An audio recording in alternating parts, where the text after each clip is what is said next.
అది 2019 అక్టోబర్ 4న కేరళలోని కుడుత్తాయ్ అనే చిన్న గ్రామంలో ఉన్న చర్చ్ యొక్క సిమెంటరీ వద్ద ప్రజలు భారీగా చేరుకున్నారు. ఎందుకంటే అక్కడ police force, medical team, media యొక్క పర్యవేక్షణలో డెడ్ బాడీస్ బయటికి తీసే ప్రక్రియ జరుగుతుంది. అది కూడా 1, 2 కాదు, మొత్తం 6 డెడ్ బాడీస్. ఆశ్చర్యమైన విషయం ఏమిటి అంటే ఈ 6 డెడ్ బాడీస్ అదే విలేజ్ కి చెందిన well educated and well respected family అయిన పోనమట్టం ఫ్యామిలీకి చెందినవి. ఈ డెత్స్ 2002 నుంచి 2016 మధ్యలో జరిగినవి. సమాధులు తవ్వి డెడ్ బాడీస్ బయటికి తీయడం అనేది ఆ ఊరి ఆచారానికి విరుద్ధం. దీని కారణంగా ఆ ఊరి ప్రజలకు మరియు పోలీసుల మధ్య వాగ్వాదం జరిగింది. కానీ అదే ఫ్యామిలీకి చెందిన ఒక పర్సన్ రిక్వెస్ట్ మేరకు ఆ డెడ్ బాడీస్ బయటికి తీస్తున్నారు. ఆ పర్సన్ చెప్పడం ఏమిటి అంటే ఈ 6 వ్యక్తులవి న్యాచురల్ డెత్స్ కాదు, ప్రీ ప్లానెడ్ మర్డర్స్.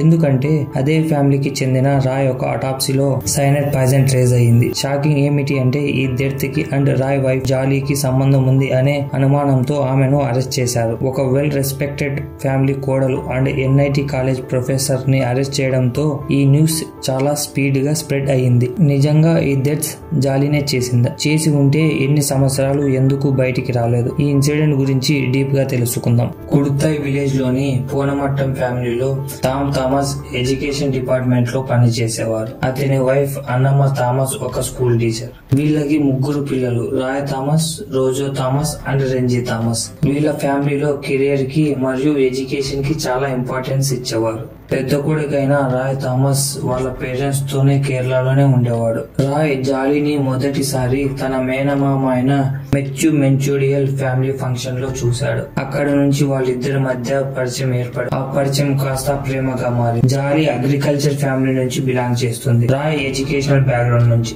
ఈ ఇద్దరి ఫ్యామిలీస్ మధ్య ఎంత డిఫరెన్స్ ఉండడంతో థామస్ రాయ్ యొక్క మ్యారేజ్ ని జాలీతో చేయడానికి ఒప్పుకోలేదు. కానీ జాలీ తాను పోస్ట్ గ్రాడ్యుయేషన్ కంప్లీట్ చేసిందని రాయ్ తో చెప్పింది. ఇదే విషయం రాయ్ తన ఫాదర్ కి చెప్పి పెళ్లికి ఒప్పించాడు. ఫైనల్ గా 1997లో రాయ్ అండ్ జాలీల మ్యారేజ్ జరిగింది. పెళ్లి తర్వాత జాలీ ఇంట్లో వారి అందరితో చాలా సులభంగా కలిసిపోయింది. తాను చాలా ట్రెడిషనల్ గా ఉండేది. జాలీ పెళ్లైన కొద్ది రోజుల్లోనే తనకంటూ ఇంట్లో ఒక ప్రత్యేకమైన స్థానాన్ని తెచ్చుకుంది. తన ఎడ్యుకేషన్ ని వేస్ట్ అవ్వకూడదు అనే ఉద్దేశంతో అన్నమ్మ జాలీని జాబ్ చేయమని చెప్పేది. కానీ జాలీకి ఇంట్లో ఉండి ఇంటి పనులు మరియు ఇంటి బాధ్యతలు చూసుకోవడం చాలా ఇష్టం. కానీ అన్నమ్మ జాలీని తరచుగా జాబ్ చేయమని ప్రెజర్ చేసేది. దీని కారణంగా వారిద్దరి మధ్య తరచుగా గొడవలు అయ్యేవి. ఒక రోజు ఇంట్లో అందరూ చాలా సంతోషంగా ఉన్నారు. కానీ అదే సమయంలో అన్నమ్మ కళ్ళు తిరిగి పడిపోయింది. దీనిని గమనించిన కుటుంబ సభ్యులు అన్నమ్మని త్వరగా హాస్పిటల్ కి తీసుకుని వెళ్లారు. కానీ అక్కడికి వెళ్లిన 5 నిమిషాల లోపే అన్నమ్మ చనిపోయింది. అన్నమ్మకి వయసు పైపడడంతో అండ్ ఓల్డేజ్ హెల్త్ ఇష్యూస్ ఉండడంతో అన్నమ్మ మరణించిందని అందరూ భావించారు. రెంజీ నోటీస్ చేయడం ఏమిటి అంటే అన్నమ్మ చనిపోయిన తర్వాత జాలీలో చాలా చేంజెస్ వచ్చాయి. తాను సేమ్ అన్నమ్మ లాగానే బిహేవ్ చేసేది. ఒక రోజు జాలీ తన మామ అయిన థామస్ దగ్గరకు వచ్చి తనకు NIT కాలేజ్ లో గెస్ట్ లెక్చరర్ గా జాబ్ వచ్చిందని, ఇది ప్రస్తుతానికి ప్రైవేట్ అయినప్పటికీ కొన్ని సంవత్సరాల తర్వాత గవర్నమెంట్ అవుతుందని చెప్పింది. NIT ఇన్స్టిట్యూట్ వంటి కాలేజ్ లో జాబ్ వచ్చినందుకు జాలీకి ఇంట్లో చాలా రెస్పెక్ట్ పెరిగింది. కొన్ని రోజుల తర్వాత MS మాథ్యూ అన్నమ్మ వాళ్ళ సిస్టర్ కొడుకు. తరచుగా అతను ఇంటికి రావడం వెళ్లడం ఎక్కువైంది. MS మాథ్యూ ఒక గోల్డ్ షాప్ లో సేల్స్ మ్యాన్ గా పనిచేసేవాడు. MS మాథ్యూ అండ్ జాలీకి మధ్య ఫ్రెండ్షిప్ చాలా క్లోజ్ గా మారడం థామస్ గమనించాడు. థామస్ జాలీని మాథ్యూతో మాట్లాడకూడదు, కలవకూడదని వార్నింగ్ ఇచ్చాడు. కానీ జాలీకి వార్నింగ్ ఇవ్వడం నచ్చలేదు. తన మామ మాటలు లెక్క చేయకుండా తాను దొంగచాటుగా అతనితో కలుస్తూ ఉండేది. ఒక రోజు థామస్ ప్రతిరోజు లాగానే ఎనర్జీ కోసం మష్రూమ్ టాబ్లెట్ ని వేసుకున్నాడు. కానీ అది వేసుకున్న కొన్ని నిమిషాల తర్వాత థామస్ కళ్ళు తిరిగి పడిపోయాడు. ఇది గమనించిన జాలీ పక్కింటి వారి సహాయంతో థామస్ ని హాస్పిటల్ కు తీసుకెళ్లింది. కానీ థామస్ అక్కడికి వెళ్లే లోపే చనిపోయాడు. డాక్టర్ క్యాస్ ఆఫ్ డెత్ ని హార్ట్ అటాక్ అని చెప్పాడు. పైగా ఫ్యామిలీ వాళ్ళు అటాప్సీ చేయమని కోరలేదు. అంతేకాదు అన్నమ్మ అండ్ థామస్ డెత్ కి మధ్య 6 సంవత్సరాలు గ్యాప్ ఉండడంతో ఎవరికి అనుమానం రాలేదు. టామ్ థామస్ చనిపోయిన 2 సంవత్సరాల తర్వాత రాయ్ కి బిజినెస్ లో చాలా లాస్ వచ్చింది. ఒక రోజు ఉన్నట్టుండి రాయ్ అండ్ తన వైఫ్ జాలీ రెంజీ అండ్ రోజు దగ్గరికి కొన్ని డాక్యుమెంట్స్ తీసుకుని వెళ్లారు. ఆ డాక్యుమెంట్స్ లో టామ్ థామస్ తన ప్రాపర్టీ మొత్తం తన పెద్ద కొడుకు అండ్ తన పెద్ద కోడలైన రాయ్ అండ్ జాలీలపై తన ప్రాపర్టీ మొత్తం ట్రాన్స్ఫర్ చేసినట్లు ఆ డాక్యుమెంట్స్ లో ఉంది. కానీ ఆ డాక్యుమెంట్స్ పై ప్రాపర్ స్టాంప్స్ అండ్ సిగ్నేచర్స్ లేవు. ఇదే క్వశ్చన్ రెంజీ వాళ్ళకి అడగడంతో వాళ్ళిద్దరూ అక్కడి నుంచి వెళ్లిపోయారు. కానీ రెంజీ వాళ్లకు తెలియకుండానే ఆ డాక్యుమెంట్ కాపీని రెంజీతో పెట్టుకుంది. ఒక రోజు రెంజీకి కాల్ చేసి జాలీ రాయ్ కి డైవర్స్ కావాలని కోరిన విషయం రెంజీకి చెప్పాడు. ఐ థింక్ రాయ్ యొక్క డౌన్ ఫాల్ అండ్ మాథ్యూతో పెరుగుతున్న క్లోజ్ రిలేషన్షిప్ వల్ల అయ్యుండొచ్చు. రోజులాగానే జాలీ రాయ్ కి డిన్నర్ లో రైస్ అండ్ దాల్ ని ప్రిపేర్ చేసింది. అది తిన్న తర్వాత రాయ్ అన్కంఫర్టబుల్ గా ఫీల్ అయ్యి వెంటనే వాష్రూమ్ లో వెళ్లి లాగు వేసుకున్నాడు. జాలీ చాలా సార్లు డోర్ కొట్టినా రెస్పాన్స్ లేదు. దీంతో జాలీ పక్కింటి వారి హెల్ప్ తీసుకొని డోర్ ఓపెన్ చేసి చూస్తే రాయ్ అప్పటికి కింద పడిపోయి ఉన్నాడు. అంతలోపే రాయ్ మామ మాథ్యూ మెంచోడియల్ అక్కడికి చేరుకున్నాడు.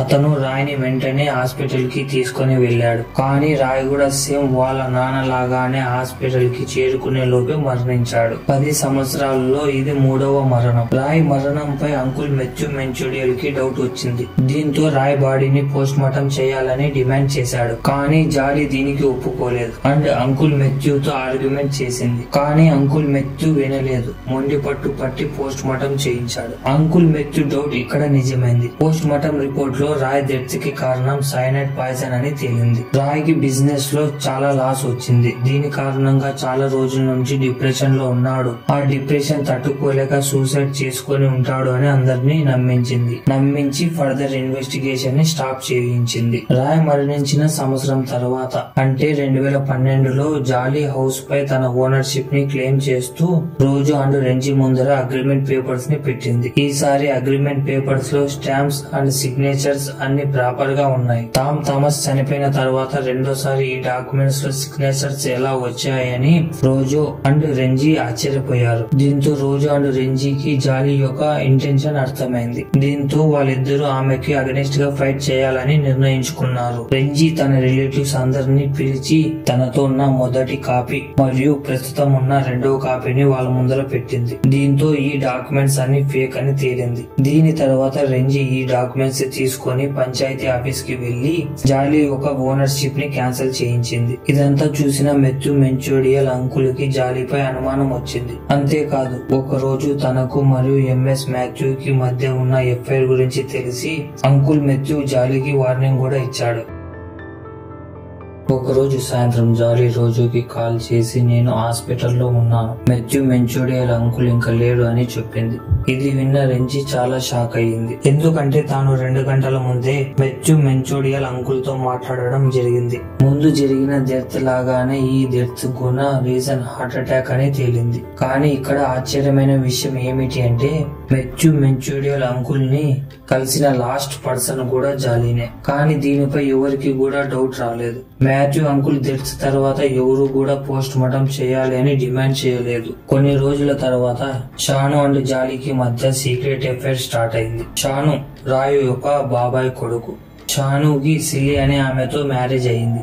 వాళ్ళకి 2 పిల్లలు, ఏబుల్ అండ్ ఆల్ఫెన్. అదే సంవత్సరం 2014లో షాజు యొక్క ఫ్యామిలీ ఫంక్షన్ లో అతని చిన్న కూతురు అయిన ఆల్ఫెన్ కి ఉన్నట్టుండి హెల్త్ క్షీణించింది. ఆమె ఊపిరి తీసుకోవడానికి చాలా ఇబ్బంది పడుతుంది. ఆల్ఫెన్ కి గొంతులో ఏదో అడ్డుపడిందని అందరూ భావించారు. వెంటనే ఆల్ఫెన్ ని హాస్పిటల్ కు తీసుకుని వెళ్లారు. కానీ అన్ఫార్చునేట్లీ ఆల్ఫెన్ హాస్పిటల్లో చనిపోయింది. అందరూ ఇది యాక్సిడెంటల్ గా జరిగిందని భావించారు. అందుకనే ఎవరు కూడా పోస్ట్ మార్టం చేయాలని అప్పీల్ చేయలేదు. తన కూతురు చనిపోవడంతో సిల్లీ డిప్రెషన్ లోకి వెళ్ళింది. ఇదే అవకాశంగా భావించి జాలీ సిల్లీకి చాలా దగ్గర అవడం జరిగింది. 11 జనవరి 2016 సిల్లీ, షాను అండ్ జాలీ ముగ్గురు ఒక డెంటల్ హాస్పిటల్ యొక్క వెయిటింగ్ రూమ్ లో కూర్చొని ఉన్నారు. అదే సమయంలో సిల్లీకి హార్ట్ అటాక్ వచ్చింది. వెంటనే ఆమెను హాస్పిటల్ కి తరలించారు. కానీ హాస్పిటల్ కు చేరుకునే లోపే ఆమె చనిపోయింది. అకార్డింగ్ టు ద రిపోర్ట్స్, ఈ ఇన్సిడెంట్ కి ముందు సిల్లీకి డిప్రెషన్ తగ్గించడం కోసం అని చెప్పి జాలీ సిల్లీకి కూడా మష్రూమ్ టాబ్లెట్ ని ఇచ్చింది. అందులో ఆల్రెడీ సైనైడ్ ని మిక్స్ చేసి ఆమెకు ఇచ్చింది. ఇక్కడ షాకింగ్ విషయం ఏమిటి అంటే, డాక్టర్స్ సిల్లీ బాడీని పోస్ట్ మార్టం చేయాలని ఫోర్స్ చేశారు. కానీ షాను మా ఫ్యామిలీలో ఇటువంటివి జరగవు అని చెప్పి రిజెక్ట్ చేశాడు. షాను ఇలా ఎందుకు అన్నాడు? షాను కూడా ఇందులో ఇన్వాల్వ్ అయ్యాడా అనే అనుమానం లేకపోలేదు. సిల్లీ చనిపోయిన తర్వాత జాలీలో చాలా చేంజెస్ వచ్చాయి అండ్ జాలీ చాలా హ్యాపీగా కనిపిస్తుంది.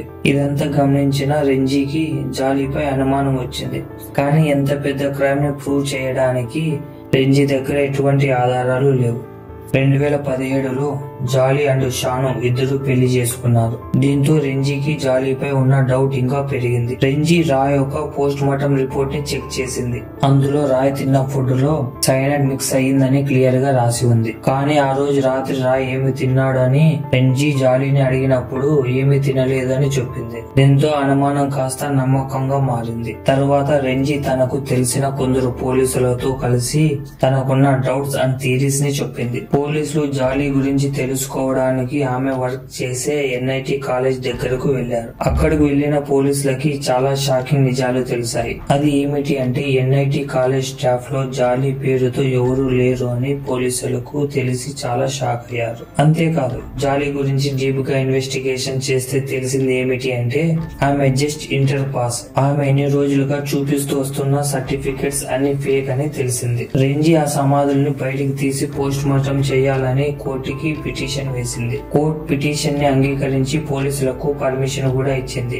పోలీస్ మెడికల్ డిపార్ట్మెంట్ మీడియా యొక్క పర్యవేక్షణలో ఈ సమాధులు బయటకు తీసి వాటి శాంపుల్స్ ని ల్యాబ్ కి తరలించారు. డెడ్ బాడీస్ చాలా పాత పడడంతో కెమికల్ అనాలిసిస్ చేసినప్పుడు మొదటి 4 డెడ్ బాడీస్ లో సైనైడ్ పాయిజన్ నెగిటివ్ వచ్చింది. కానీ రాయ్ అండ్ సిరి యొక్క రిపోర్ట్స్ లో సైనైడ్ పాయిజన్ పాజిటివ్ వచ్చింది. 2019లో పోలీసులు జాలీని అరెస్ట్ చేశారు. అంతేకాదు, జాలీ ఉంటున్న ఇంట్లో సైనైడ్ బాటిల్ కూడా పోలీసులకు దొరికింది. జాలీకి సైనైడ్ సప్లై చేసినందుకు ఎంఎస్ మాథ్యూ ని కూడా పోలీసులు అరెస్ట్ చేశారు. ఒక రోజు రెంజీ జైలుకి వెళ్లి జాలీని ఈ మర్డర్స్ ఎందుకు చేశావు అని అడగగా, నాది క్రిమినల్ మైండ్ అండ్ నేను తప్పును కప్పిపుంచడంలో ఎక్స్పర్ట్. దేవుడు అందరినీ క్షమిస్తాడని బైబుల్లో రాసి ఉంది. దేవుడు నన్ను కూడా క్షమిస్తాడు అని చెప్పింది. స్టిల్ ఇప్పటికీ జాలీ తాను చేసిన తప్పు యొక్క పశ్చాత్తాపం ఇప్పటికీ కూడా లేదు. 6 మర్డర్ చార్జెస్ అండ్ 263 విట్నెస్ లతో మార్చ్ 6, 2023లో ఈ కేసు యొక్క మొదటి ట్రయల్ స్టార్ట్ అయింది. ఇప్పటికీ ఈ కేసు కోర్టులో నడుస్తుంది.